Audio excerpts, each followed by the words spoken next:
अस्सलाम वालेकुम रहमतुल्लाह। उत्तर प्रदेश के जिला बस्ती से एक दिल दहला देने वाला वाक़या सामने आया है। वो वाक़या ऐसा कि वो आपको सोचने पर मजबूर कर देगा कि हम अपने समाज और अपने माशरे की लड़कियों को किस तरफ ढकेल रहे। वो दर्दनाक कत्ल ऐसा कि लोग सोचने पर मजबूर हो गए कि एक मुस्लिम लड़की अपने गैर मुस्लिम बॉयफ्रेंड के साथ मिलकर नई नई शादी होने के बाद अपने हस्बैंड को, अपने शौहर को मौत के घाट उतार देती है। आपसे गुजारिश है कि इस वीडियो में मुकम्मल बने रहें ताकि आप भी जाने कि किस तरीके से मुस्लिम लड़कियों को पहले फंसाया जाता है और इस तरीके के मामले के लिए उकसाया जाता है और उकसाने के बाद सारा इल्जाम जो है वो मुस्लिम लड़कियों पर डाल दिया जाता है।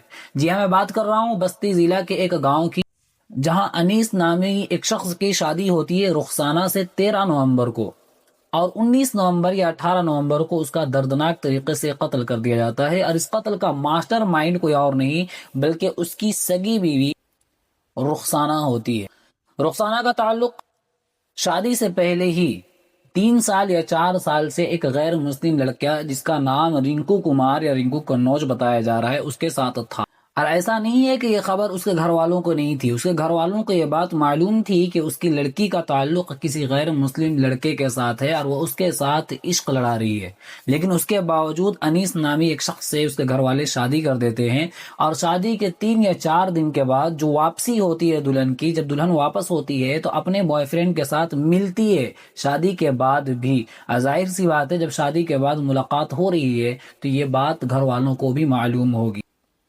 और मिलने के बाद अपना जो बॉयफ्रेंड है रिंकू कुमार या रिंकू कन्नौज, उसके साथ ये प्लानिंग करती है कि किस तरीके से रास्ते से अनीस को हटाया जाए, अनीस का कत्ल किया जाए। ये सारा प्लानिंग वो अपने मायके में कर रही है जहां उसका ताल्लुक उसके गैर मुस्लिम बॉयफ्रेंड के साथ शुरू हुआ था। प्लानिंग बनाते हैं और प्लान ये होता है कि रुखसाना की गैर मौजूदगी में रिंकू उसके घर जाएगा और उससे यानी अनीस से कोई एड्रेस पूछेगा और वो उसी तरीके से उस पर अमल पैरा होता है। वो उसके घर जाता है और उससे कोई एड्रेस पूछता है। अनीस उसको एड्रेस बताता है कि आगे से लेफ्ट लेकर राइट चले जाना। तो इस तरीके से वो कहता है कि मुझे अगर आप उस एड्रेस तक पहुंचा देंगे तो मुझे आसानी होगी। बेचारा अनीस अपने अंजाम से बेखबर उसको उसके एड्रेस तक पहुंचाने के लिए निकल जाता है। जैसे ही सुनसान इलाकों को पाता है, देसी कट्टा निकालकर अनीस के सीने पर गोली मार देता है। ये बात ऐसी नहीं है कि हवा हवाई में बात कर रहा हूँ, ये बात पुलिस ने बात कही, आप खुद ही देख सकते हैं।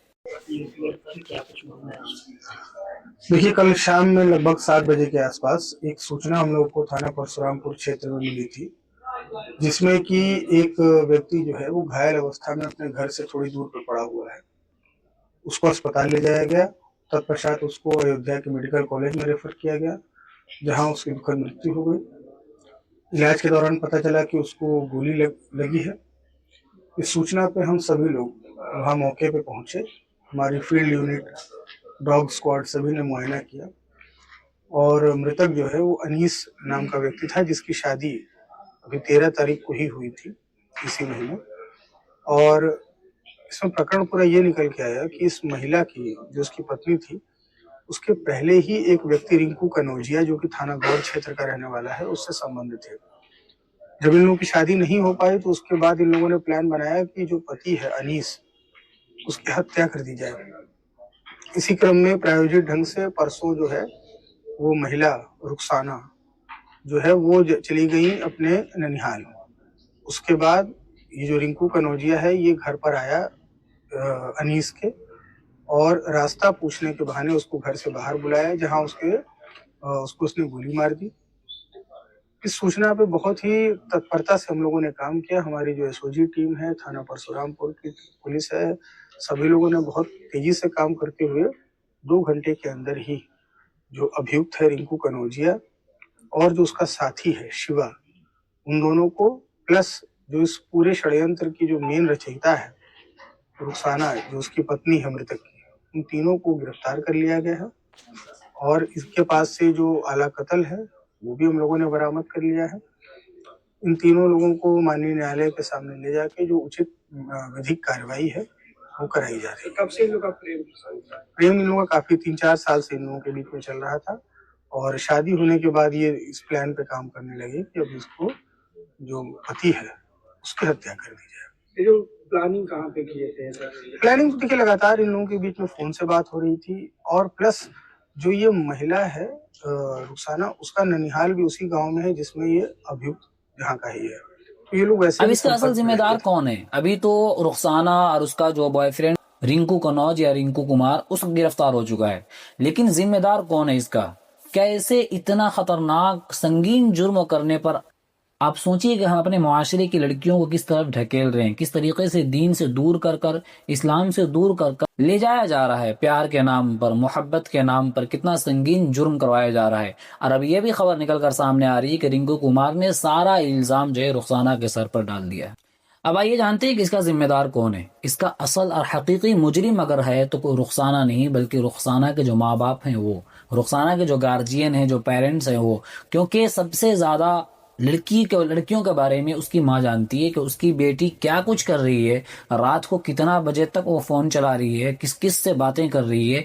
वो सारी खबर और सारी चीज़ों को अगर किसी को वाकफियत होती है तो उसकी माँ होती है। लेकिन माँ उसके बावजूद, जानने के बावजूद उस चीज़ से ऐसे गफलत बरतती है और उस चीज़ को ऐसे नज़रअंदाज करती है कि गोया उसको अपनी बेटी की ज़िंदगी से, अपनी बेटी के ईमान से कोई प्यार और कोई मोहब्बत और कोई ताल्लुक़ है ही नहीं। कि जिस तरीके से एक जानवर होता है ना, जानवर जब अपने बच्चे को पैदा करता है तो पैदा करने के बाद कई दिनों तक उसे अपने साथ घुमाता है, फिराता है, उसको मुश्किलों से बचाने की कोशिश करता है। लेकिन उससे भी बदतर आज हमारी समाज की औरतें और हमारी समाज की माएँ हो गई कि एक जानवर जो है वो कम से कम अपने बच्चों की पैदाइश और अपनी बच्चों की सुरक्षा के लिए अपनी हर चीज़ को कुर्बान कर देती है। लेकिन आज हमारी माएँ अपनी बच्चियों के हाथ में मोबाइल देकर रात रात भर के लिए छोड़ देती है कि हमारी बच्ची किन किन लड़कों से बातें कर रही है, किससे उसका ताल्लुक है, ये सब कुछ जानती है। ऐसा नहीं है कि वो नहीं जानती, लेकिन जानने के बावजूद नज़रअंदाज करती है और अपनी बेटी को इस चीज़ से नहीं रोकती। और जब बेटी देखती है कि मेरे माँ बाप मेरे को रोकने वाले, टोकने वाले नहीं है,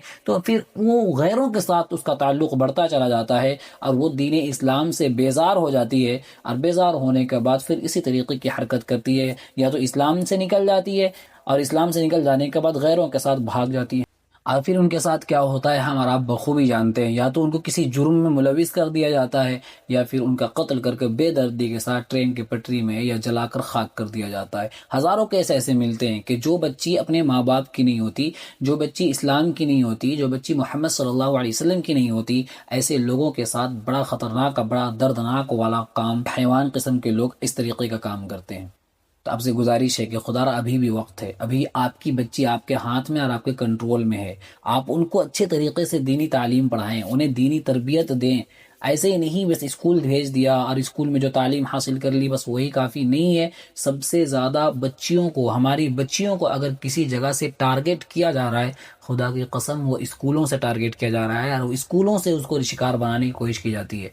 गैर मुस्लिम दोस्ती हमारी बच्चियों का ताल्लुक गैर मुस्लिम लड़कों के साथ दोस्ती के नाम पर, प्यार के नाम पर, मोहब्बत के नाम पर, क्लासमेट के नाम पर इतनी तेज़ी के साथ बढ़ती जा रही है कि उसका मैं आपको रिपोर्ट नहीं पेश कर सकता। आप खुद जानते हैं हमारी मोहल्ले की बच्ची, हमारे मोहल्ले और बस्ती की लड़की का ताल्लुक कितने गैर मुस्लिम लड़कों के साथ हम सभी जानते हैं।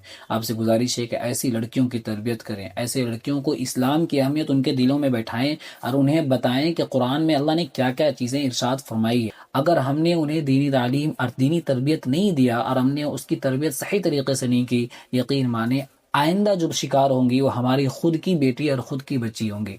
अक्लमंद वही इंसान है जो वक्त से पहले होशियार हो जाए, ठोकर लगने से पहले जो समझ जाए वो सही माने में अक्लमंद होता है। आपसे गुजारिश है कि इस वीडियो को दूसरों तक जरूर पहुंचाएं, ताकि इस एक शेयर की वजह से अगर किसी के अंदर ये बात पैदा हो जाए और किसी के दिल में बात पैदा हो जाए कि नहीं हमारी बच्चियों को तरबियत की ज़रूरत है और अपनी बच्चियों को तरबियत दें, तो इसका सवाब आपको भी होगा। इस उम्मीद के साथ मैं आपसे इजाज़त लेना चाहूँगा कि आप इस वीडियो को दूसरों तक जरूर पहुँचाएंगे। इंशाल्लाह फिर मुलाकात होगी अगली वीडियो पर अगले पैगाम के साथ। तब तक के लिए इजाज़त। अस्सलाम वालेकुम।